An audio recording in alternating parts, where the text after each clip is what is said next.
smokers, and welcome to Smoker Spot.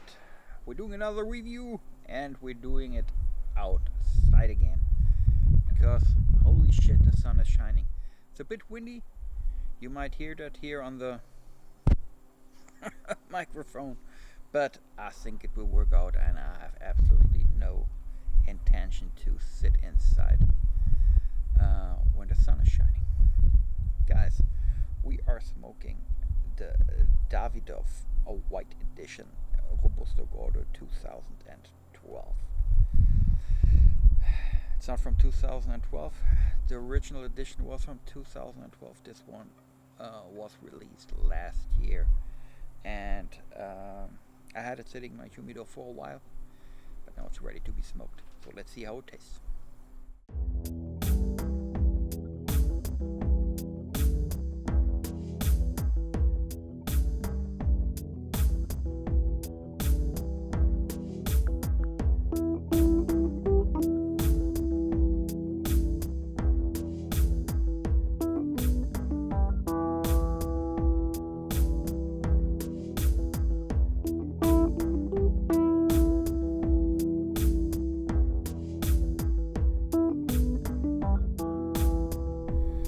So my friends, first things first, let's get this thing started. Footband telling us 2012. White on, well, light gray. That combination kind of sucks because you can barely see it. But some marketing guru probably had a great idea, charging Davidoff 50,000 for it, and decided to do it this way. Who knows?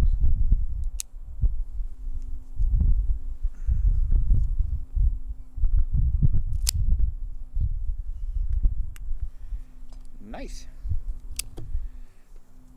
Already the cut felt very good. I don't know if you know that feeling, but sometimes you're cutting a cigar and you have an impression if this thing is going to work out or not.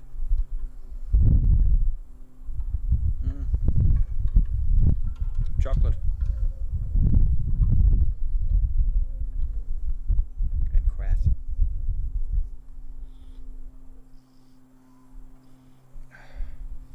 Just hay, grass, hay, something like this. Let's see. So the smell was more or less typical Davidoff. The cold roll was with this intense chocolate thing. It was kind of special. So I already had the original 2012 White Edition, but guys, frankly,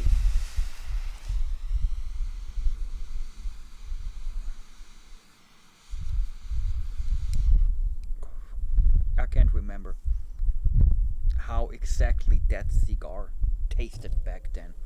I know it was a good cigar,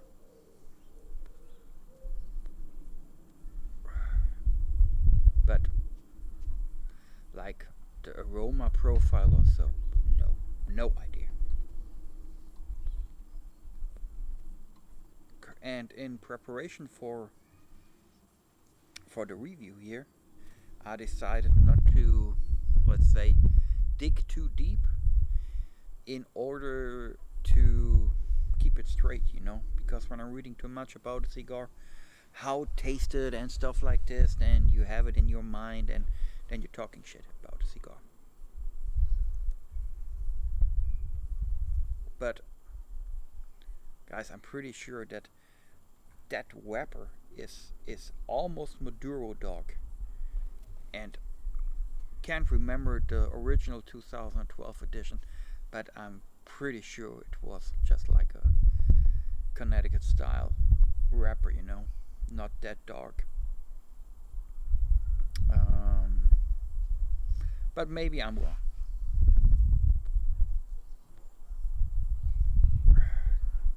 Talk a little bit about our facts and numbers.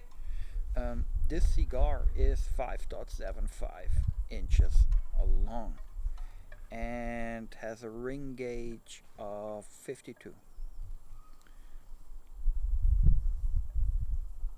Officially, it's a Robusto Gordo. What?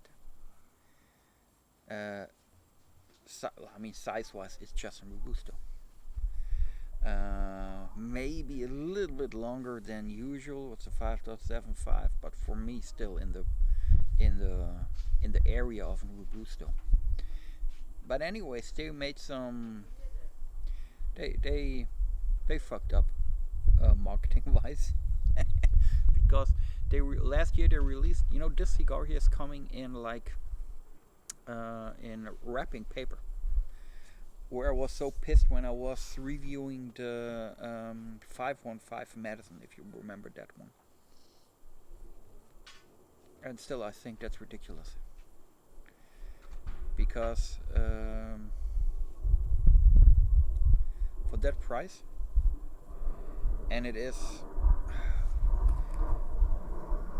Let me check.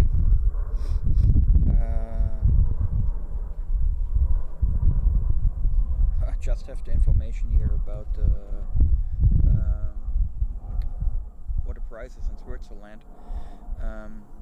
It is almost, I think, around 28 euros.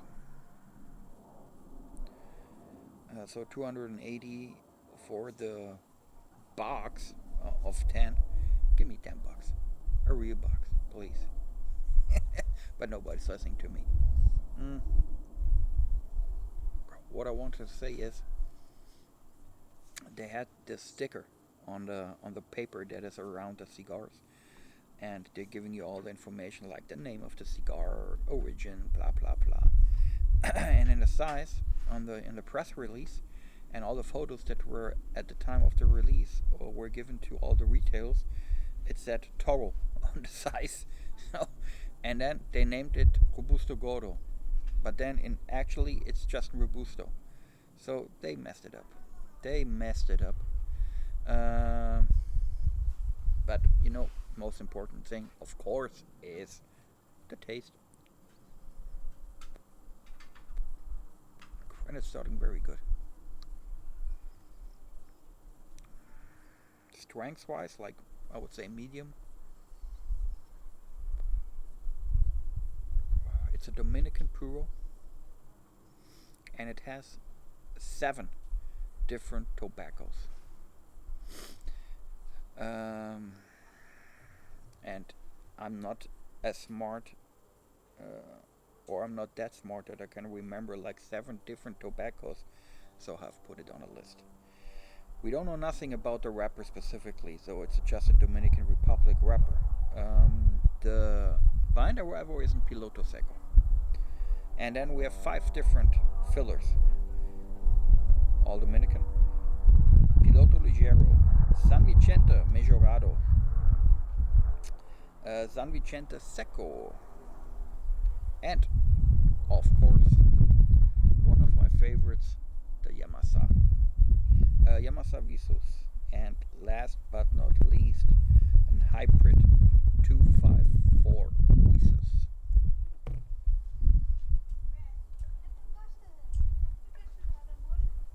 Hell of a mix. And I'm telling you, you can taste that. It's not like the more the better, but if you're finding the right plant, the right mixture of tobaccos, it's just giving you this sort of complexity that you can taste just from the beginning. And that's what I love about Davidoff. That's why I'm such a big Davidoff fan. Price is most of the time ridiculous, but they're just doing great cigars. The end of the day, they're just doing great cigars.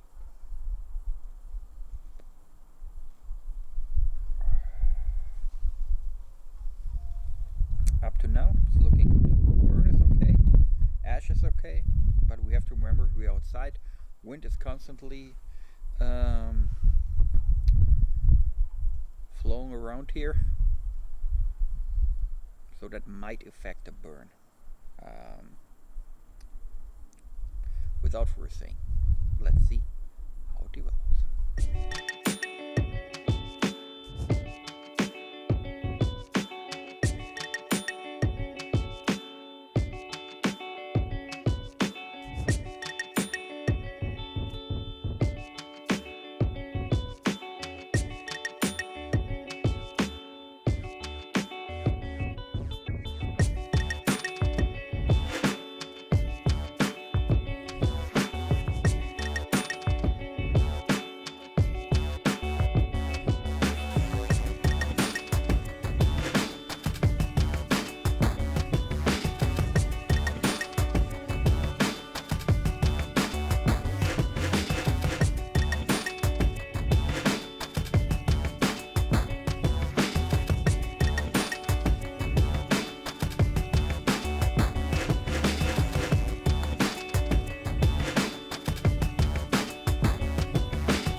Davidoff White Edition.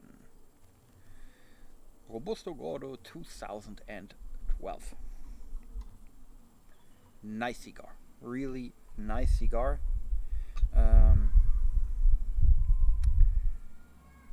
Very untypical for Davidoff. The cigar had a very good ash. Very often, I don't want to say it's flaky, but it's not very solid, you know. So it's dropping after like every 5 minutes or so. But here on the the complete first third or so was great. Burn is still not like razor sharp, but absolutely okay. Ash was very good. Complexity, great, really. There was a very nice development. Remember, I was talking about this chocolatey flavor, and it was there throughout the whole third, and then there was a transition to like something nutty, almond-like, you know. In one of the last night owls, I was talking about chocolates and so on. And I was one example was the Hershey's chocolate that I was giving as one of my favorites. And if you know, there's like this Hershey's almonds, and that is the mix here, chocolate with nuts. Great. A little bit of pepper, just the right amount of pepper.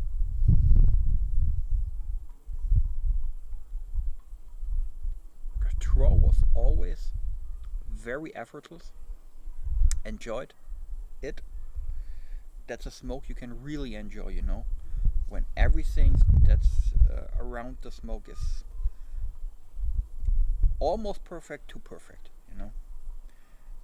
Taste, of course, we can discuss about that. You can argue that you don't like chocolate and almonds.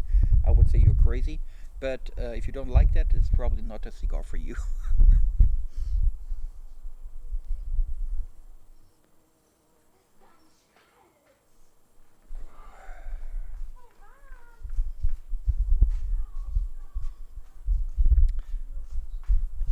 I think in one of the last reviews, if not a review, one of the last videos, somebody asked what kind of lighter I prefer, because usually, you know, when I'm very often I'm using a soft flame, but then on the last 2 videos or so, I figured I used a jet flame, and it was probably just because I didn't refill my soft flames, because very often I'm just sitting there and then I'm using what's laying around, you know. But let me try to answer that question, because funnily enough, I had the same problem before I was starting the review over here. You know, my little mini lounge that is upstairs, and I'm a lazy fart, you know. I'm taking all my stuff coming outside because I saw the weather is nice and I'm building everything up here, and then I don't have the right equipment. So there are 2 options. Walk upstairs again, get your shit together, walk downstairs again, coming outside again. I'm not going to do that sometimes. So what happened was I brought my soft flame, one of my soft flames. This one. But see, well, now the wind is almost not there, but even now.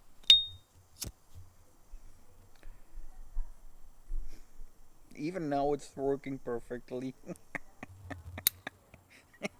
But, oh man, that's of course great.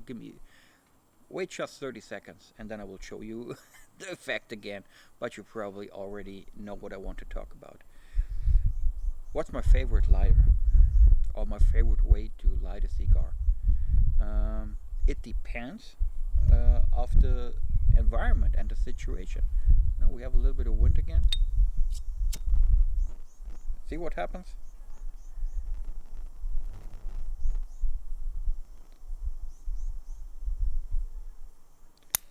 This way you cannot light a cigar properly. So what you take today, that's why I'm saying I was lazy, because that's my like €3 lighter. It's just working, you know. It's a jet flame. You're outside, you know it can be windy, so you're not lighting your cigar with a soft flame, you're lighting it with a jet flame because in this environment it's reliable. But if I would, if there would be nothing like environmental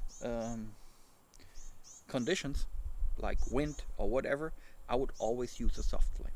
That's my absolute favorite lighter in general. Why? Because I personally have the feeling, of course, with a jet flame it's going very fast, you know.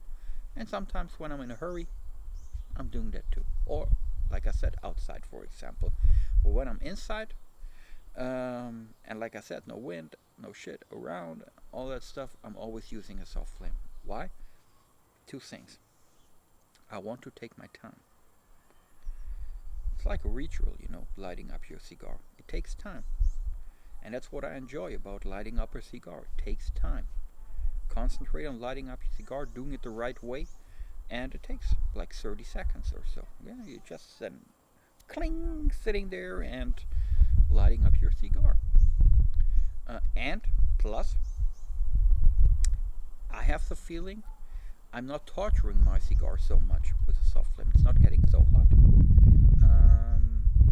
And if you're doing it the right way, like keeping it away from the flame itself, I just have the feeling that the soft flame is treating the cigar a little bit better than the jet flame.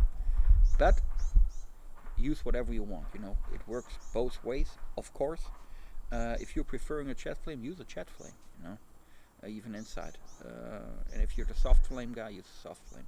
I mean, sometimes you can even try to, like with conditions with this, of course, you see it's not possible, you know, because it's always jumping back and forth. But of course you can cover it and all different kind of shit. But most of the time I don't like doing that.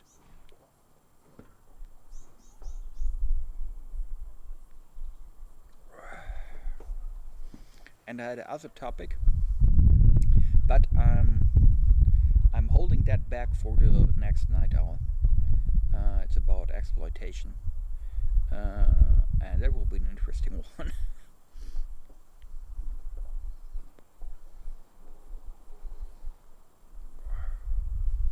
back to the stick, guys. Wonderful cigar. Really.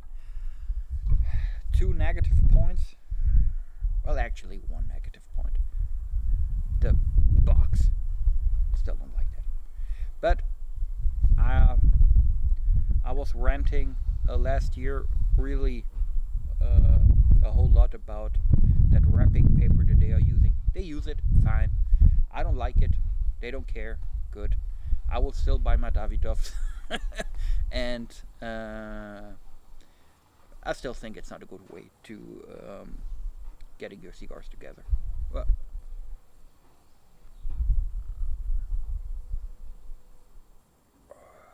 and that's why we'll probably not buy a box or not like the bundle. If I want like to smoke a white edition, I will buy singles.